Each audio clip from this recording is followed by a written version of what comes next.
Welcome to the MultiSTEEL 2D tutorial. This tutorial will provide an overview of how to draw and edit steel to create a simple framing plan.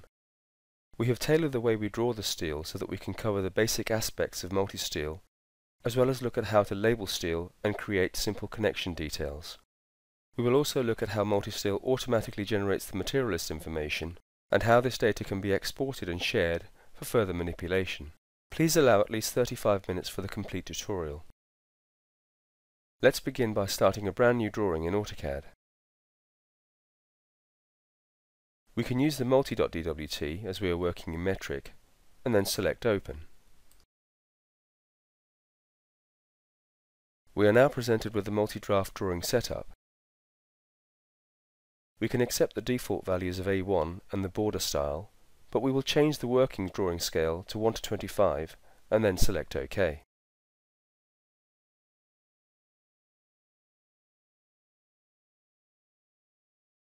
We can edit the file name to EL5000 so that we can refer back to it later.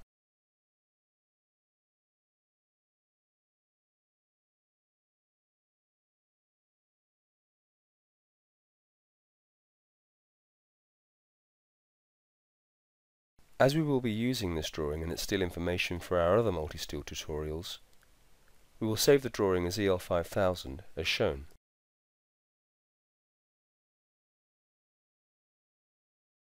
Now that we have our drawing border in model space, we can begin by placing a 2D plan grid layout. From the main multi-draft toolbar, we can select the Grid's flyout toolbar. There are many different options that we can select from, but we will begin by selecting the plan grid icon. In the multi-draft grid layout dialog box, we can see options for the grid file name, structure name, job number, title, and origin and model. For this tutorial, we will type in st-tut for our grid file name and then hit return on the keyboard. The naming of this file is important as it will be used throughout the project. The importance of this will become more evident in the MultiSTEEL 3D model tutorial. The rest of the options in the dialog box are now automatically filled in for us. We can now see that we are being prompted for the front or X spacing for our grid. We can now enter the grid spacing values in the dialog box as shown.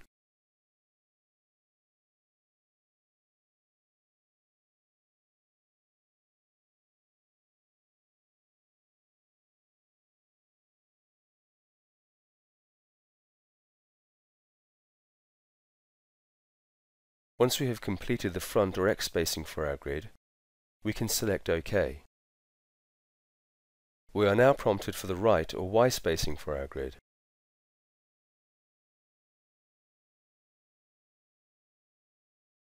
Again, we can enter the values in the dialog box as shown.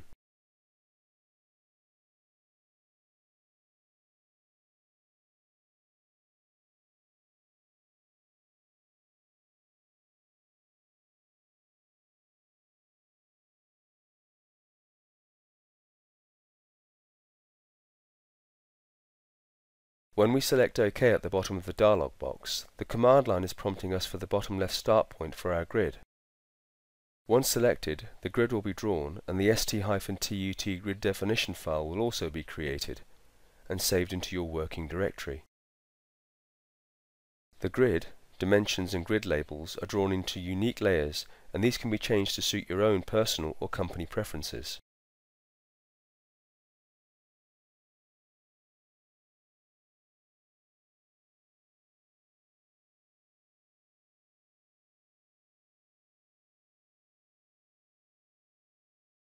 We are now ready to place steel on our grid. We can move across to the main MultiSTEEL toolbar and hold down the Draw Steel icon as shown to bring up the MultiSTEEL Draw Steel flyout. There are many steel shapes to choose from. We will start off by selecting the Beam End View icon as shown. We are now presented with the MultiSTEEL Draw Steel dialog box. The MultiSTEEL Draw Steel dialog box is central to drawing any steel in MultiSTEEL. There are various options available, so let's just talk through each one individually. First, the draw method. There are many draw methods in multi-rebar, and the main three are end views. This method allows a number of end views of steel to be drawn. The steel end view is drawn actual size as a polyline on the configured end view layer. Configuration allows section radii to be drawn. Center lines can also be drawn if required.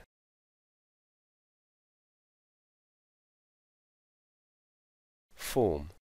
The form steel command is a very efficient method of forming existing AutoCAD lines, arcs, circles, and polylines into steel. And finally, members. Each piece is drawn as a separate item of steel. The start and end points of the steel are specified by picking points on the drawing. These points represent the node points of the structure. We will choose the first one in the list, which is end views. The shape. This is the shape of the steel. A list of available steel sizes will be listed for that shape once the shape type has been selected from the shape pop list. We will choose UC. The size. This lists the steel sizes available for the shape type that we have selected.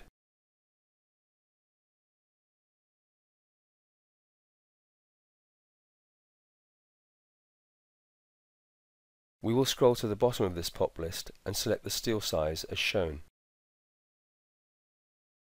The representation. For end views, this will be 2D, but we will explore alternative steel representations throughout this tutorial. The justification and rotation. For end views, this will be grayed out, but we will cover these options later on in this tutorial. The group. This defines the layer on which the 3D steel is placed. User groups can be created to allow for more control on larger drawings and models. Please refer to the 3D layers configuration within the online MultiSTEEL help pages for further information on how to create and set up different steel groups. For this tutorial, we will stay with the group called Steel as shown. Once we are happy with our options, we can select OK at the bottom of the dialog box and begin to place our end views on the grid.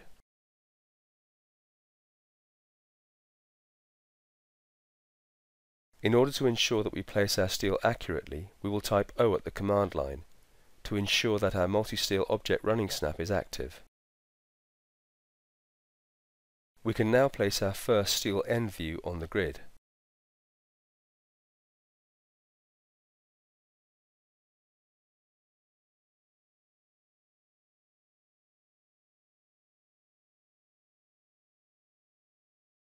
The steel end view can be toggled, and you will notice that at the command line we have various options that will allow us to change the orientation of our end view.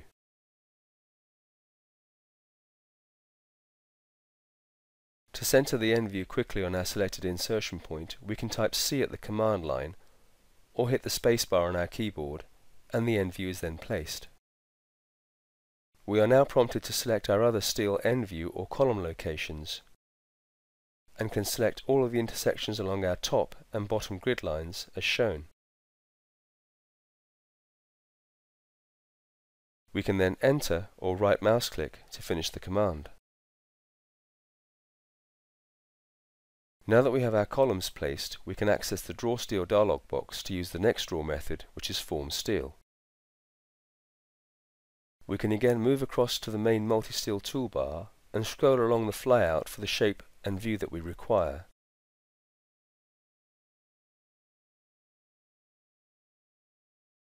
Or we can just select the first icon called Draw Steel Dialog. This will then bring up the MultiSTEEL Draw Steel dialog box, and we can edit the options as required. We will change the draw method to Form,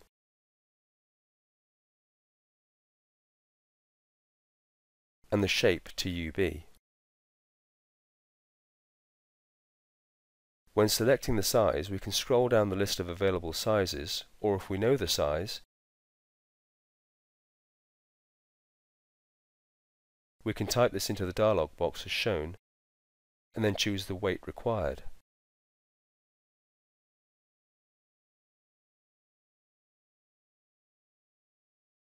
Now the justification can also be selected.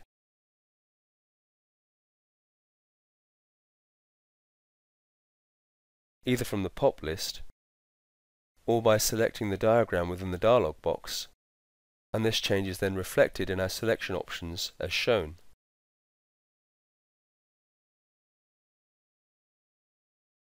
The rotation of the steel can also be set using the same principles.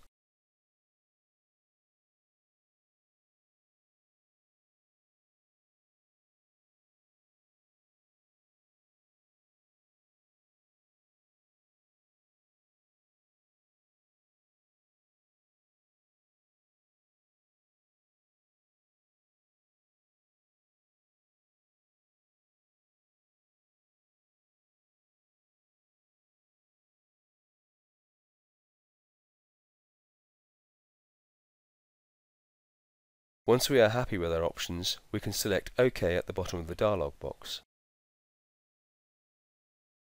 The command line is now prompting us to select objects. We will select the top and bottom grid lines as shown. When prompted to break steel at grids, we will select Yes.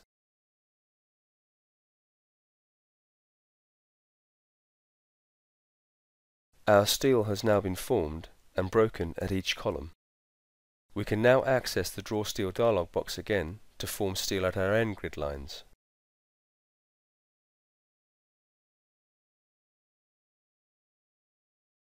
We can leave the settings in the dialog box as they have not changed since our last steel placement and select OK at the bottom of the dialog box. We can now select the end grid lines as shown. This time, when prompted to break steel at grids, we will select No.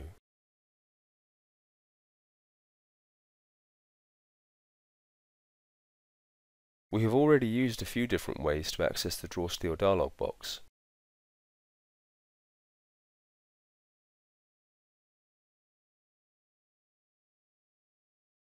To bring up the Draw Steel dialog box, we can also just type DS at the command line, as this is the hotkey for the Draw Steel command.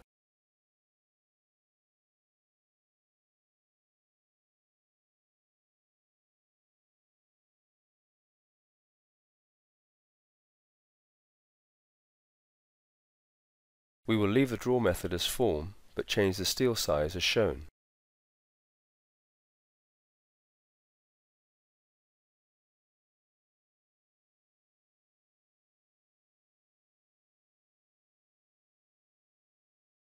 We can then select the two remaining horizontal grid lines and form them into steel. Again, when prompted, we will say no when asked if we wish to break the steel at the grid lines.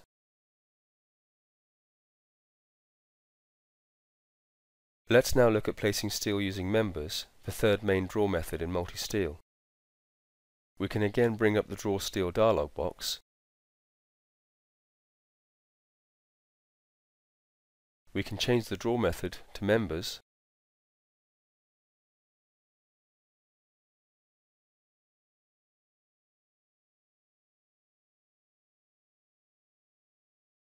We can also change the steel size as shown. When we select OK at the bottom of the dialog box, we are prompted for the start point of our steel. We do not need to zoom into our plan. If we bring our mouse to the midpoint of the grid line as shown, and then move it towards the bottom end of our grid, we can see that an endpoint is picked up. We can now accept this as the start point of our steel member. Notice that a red cross is placed to indicate a successful selection point. We can now repeat this at grid line B as shown. The beam is now drawn, and MultiSTEEL is prompting us for the next point. This is useful if you are doing a number of continuous steel members. As we will be placing our steel member along the same grid line but between grid lines C and D, we can type in S at the command line to start a new piece of steel. We can now select the start and then the end point of our steel member, just as before, and then Enter or right mouse click to finish the command. We can run steel along our framing plan using the multi-draft run command. The run command can be used to copy a number of steel objects in a required direction. The spacing between the copied objects can be varied along the run. To access the Run command, we can move over to the main multi-draft toolbar and hold down the multi-draft toolbox icon. As we scroll along, we can see many options, but we are looking for the icon called Run. Once we release on the icon, we are being prompted to select objects. We can now select the two steel members that we have just drawn. Once we enter or right mouse click to finish our selection, we are prompted for the base point for our run. As we will not be using the automated dimensioning, we can select anywhere on the drawing, as shown. We can now either type in or select the run direction. We will accept the default value presented. When prompted for the dimension, we can enter or right mouse click to select none. We are now prompted for the spacing and can type in the values as shown.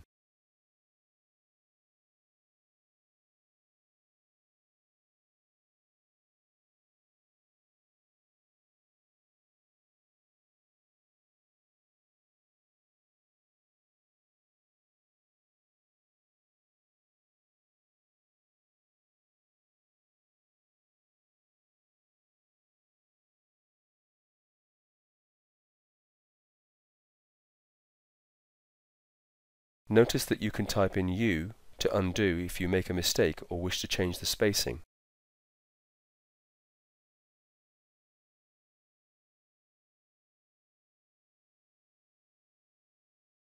We can then type E to finish the command.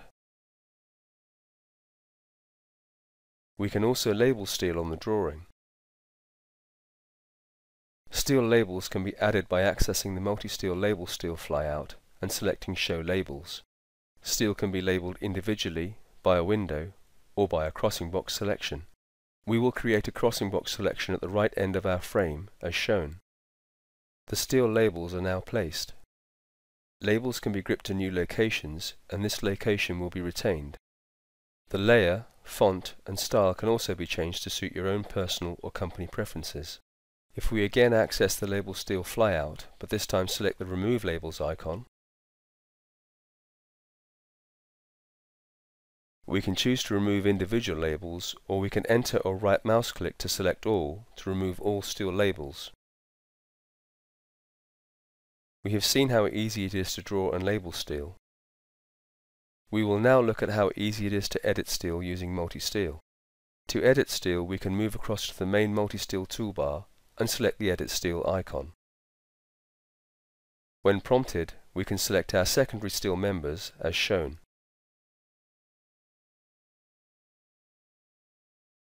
We are now presented with the Property to Edit dialog box. There are many different options that we can choose from. We will select the Inquiry button on the dialog box. This now brings up all of the properties for the first and then the second steel member selected.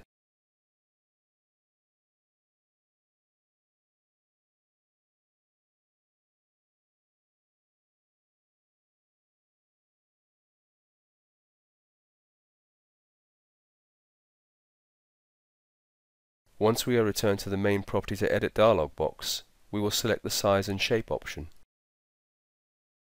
This now brings up a mini Steel Size dialog box. This will allow us to edit the size and shape of our selected steel members. We will change the shape to a channel and the size as shown.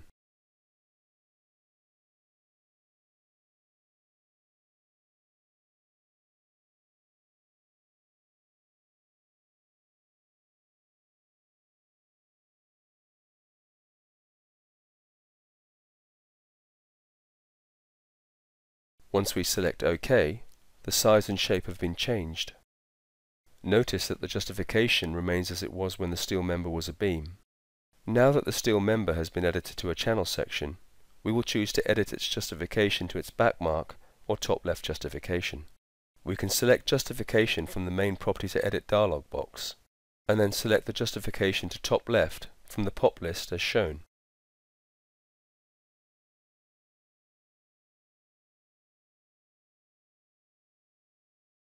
We can then select OK at the bottom of the main Property to Edit dialog box to finish editing.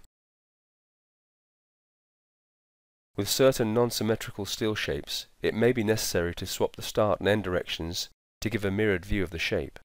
We can see that both channels are facing in the same direction. we can again select the Edit Steel icon, and this time select our left-hand channel. In the Property to Edit dialog box, we can choose the Swap Ends option and then select OK at the bottom of the dialog box. The channels are now facing back to back.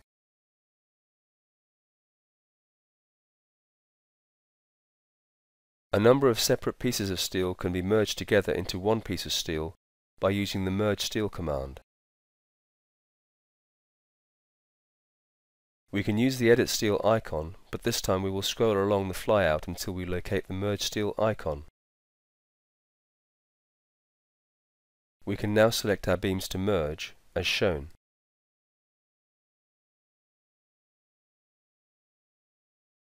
Conversely, steel that crosses over adjoining steel can easily be broken back from the adjoining steel by using the Break Steel command. We can again select the Edit Steel icon and scroll along the flyout until we locate the Break Steel icon.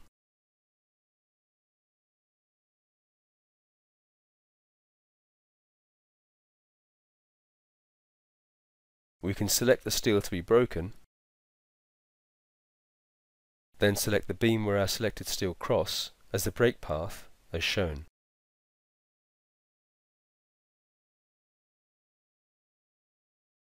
We have already seen that it is easy to edit the steel to any size or shape by selecting the properties from the Edit Steel dialog box. We can also edit the steel size to match the size of a steel member already on the drawing. We can move across to the main MultiSTEEL toolbar and select the Edit Steel icon. Then select the three beams as shown. In the Property to Edit dialog box, we will again select the Size and Shape option. This now brings up the Steel Size dialog box. This time, instead of selecting a steel size from the pop list, we can choose the Select option within the dialog box. We can now select our beam on grid line 5 as the new size for all of our selected beams. Our selected beams have now been changed, and we can select OK on the Property to Edit dialog box to finish the command. Automatic notches can be added to the ends of steel. The notch style will conform to the current notch settings in the Workshop configuration menu. Steel can be notched or coped on an individual basis, at one end at a time, or the entire drawing can be notched in seconds. We will begin by notching or cutting back the two channel sections at both ends. We can select the Edit Steel icon and scroll along the flyout until we locate the Notch Steel icon. Once we release on the icon, we can select our channels and enter or right mouse click to finish our selection. We can now select the support beams at each end of our channels as shown and enter or right mouse click to finish the command. The selected steel has now been notched back from the support steel. If the support steel is the same size or smaller than the notch steel, both top and bottom flanges will be notched. We can also use the same principles to notch all of the steel on the drawing. We can select the Edit Steel icon and scroll along the flyout until we locate the Notch Steel icon.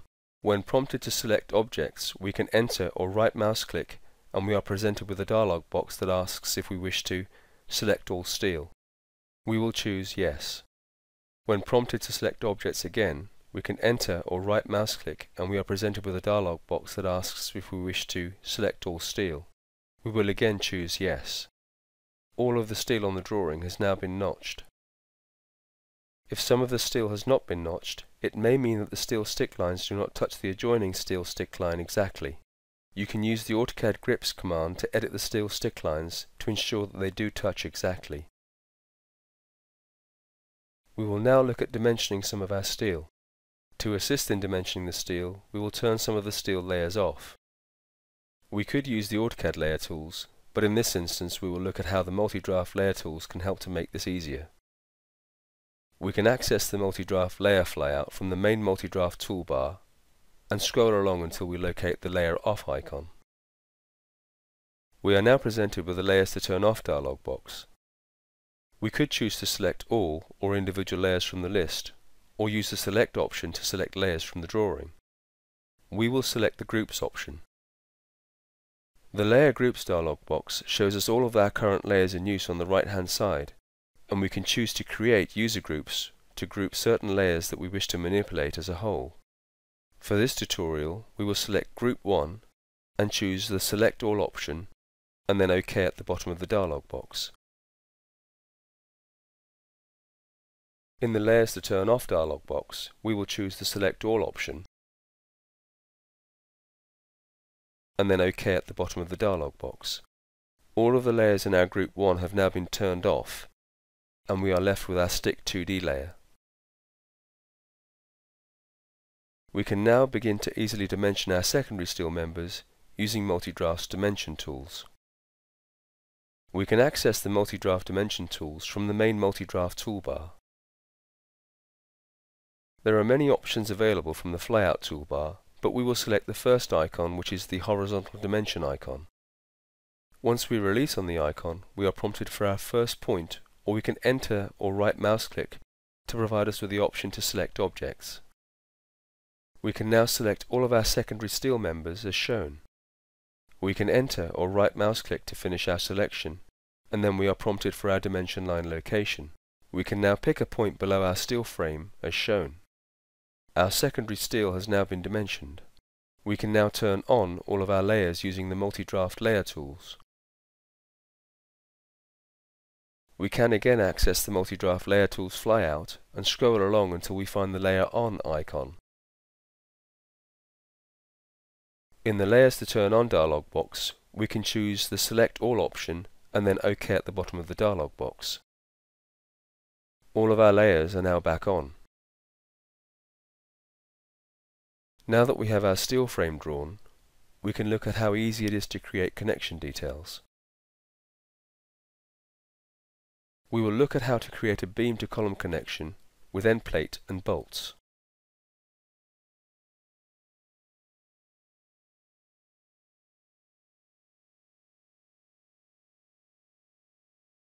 We can move across to the main MultiSTEEL toolbar and select the MultiSTEEL Connections flyout.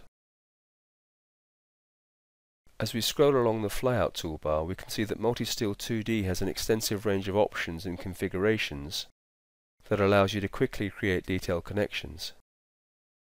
We will select Connection 3 Left View. We are now presented with the MultiSTEEL Draw Connection dialog box. We could change the view or connection style from within the dialog box. We will accept the default values presented and select OK at the bottom of the dialog box. We are now prompted for the column size. If we had no steel drawn, we could select a steel shape and section size from the dialog box. As we already have a column drawn, we can choose the Select option and select the column on our framing plan as shown. We are now prompted for the beam size. We could choose the shape and size from the dialog box, but we will choose the Select option and select our incoming beam as shown. We are now prompted for the number of bolts. For this tutorial, we will accept the default values pre-selected for us and select OK at the bottom of the dialog box. We can now select or add new bolt sizes. We will accept the default bolt size pre-selected for us and select OK at the bottom of the dialog box. We are now prompted for the horizontal and vertical bolt spacing. We will accept the values pre-selected for the vertical centers, but we will change the horizontal centers to a value from the pop list, as shown, and select OK at the bottom of the dialog box. The plate size will have been calculated using settings in our configuration for edge distance spacing, and these can be edited to suit your detailing requirements. When prompted for the plate size, we will accept the default values presented, and select OK at the bottom of the dialog box. We can now place our detail anywhere on our drawing, as shown. The detail has now been drawn, and items can be relocated or edited further as required, as all of the entities are AutoCAD objects.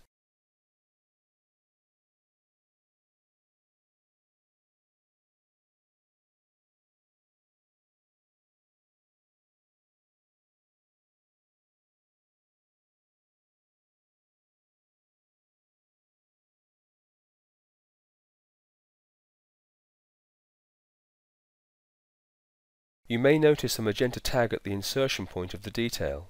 This is the connection symbol that stores all the information about this connection. We can use the connection symbol to create new details with alterations, or even create other views of an existing connection.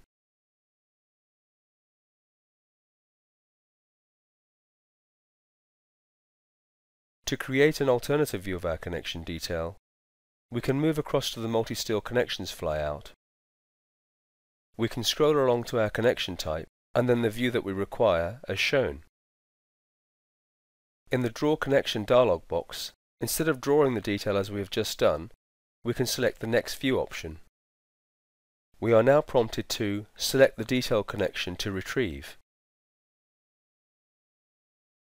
We can now select the connection symbol from our first detail and drag the detail out and place it on our drawing as shown. And then enter to finish the command. The connection can be detailed as required. Bolt holes can be fully or simply detailed, and automatic centerlines can be created by editing settings in the connection and bolt configuration menus.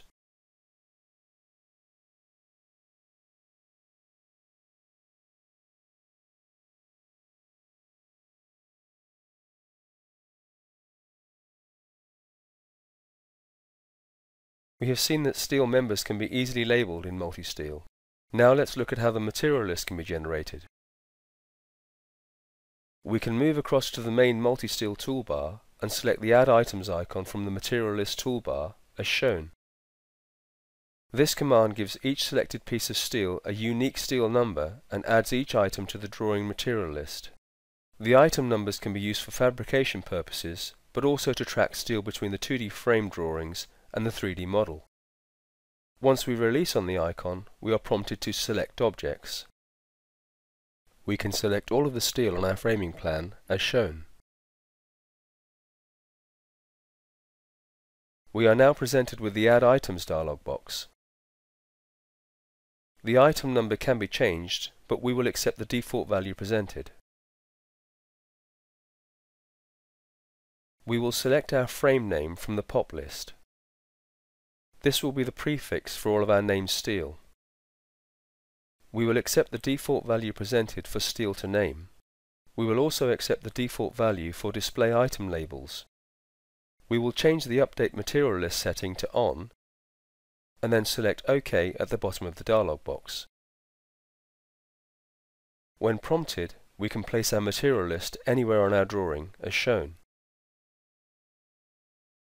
The MultiSTEEL MTO, or Material Takeoff, is made from 3 AutoCAD drawings that the user can edit to match their own personal or company preferences. Step-by-step instructions on how to edit the material list drawing can be found in the online help pages within the Multisuite software. If further steel is added to the drawing, or existing steel is edited, then the Update Material List command can be used to update this material list. In addition to placing Material Takeoff list on the drawing, the steel can be exported to Microsoft-compliant Office software such as Excel. The steel can be summarized by item number, quantity, size, grade, length, weight, or surface area. To do this, we can again access the MultiSTEEL Material List flyout toolbar. We can scroll along until we locate the Material Summary icon. We can again select our frame.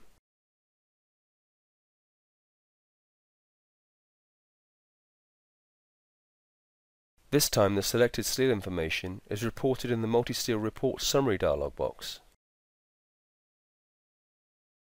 Within the MultiSTEEL Report Summary dialog box, the information can be filtered using the report style POP list as shown.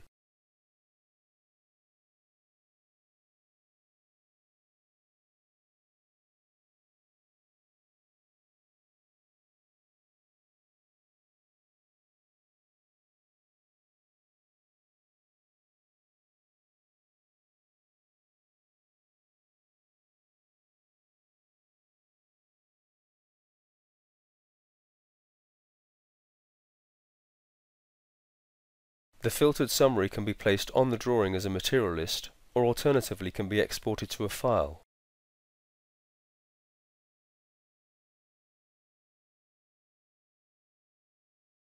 We will choose to export our filtered report to create an Excel file as shown. The location of the exported file is then displayed as confirmation of export.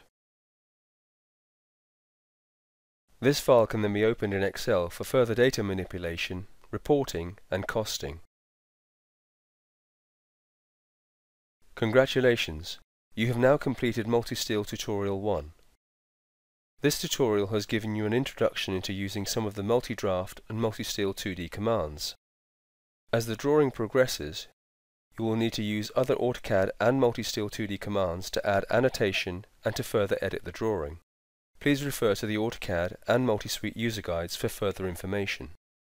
If you have MultiSTEEL 3D installed, you may wish to proceed to the next tutorial, which transfers this 2D framing plan drawing into a 3D structural model.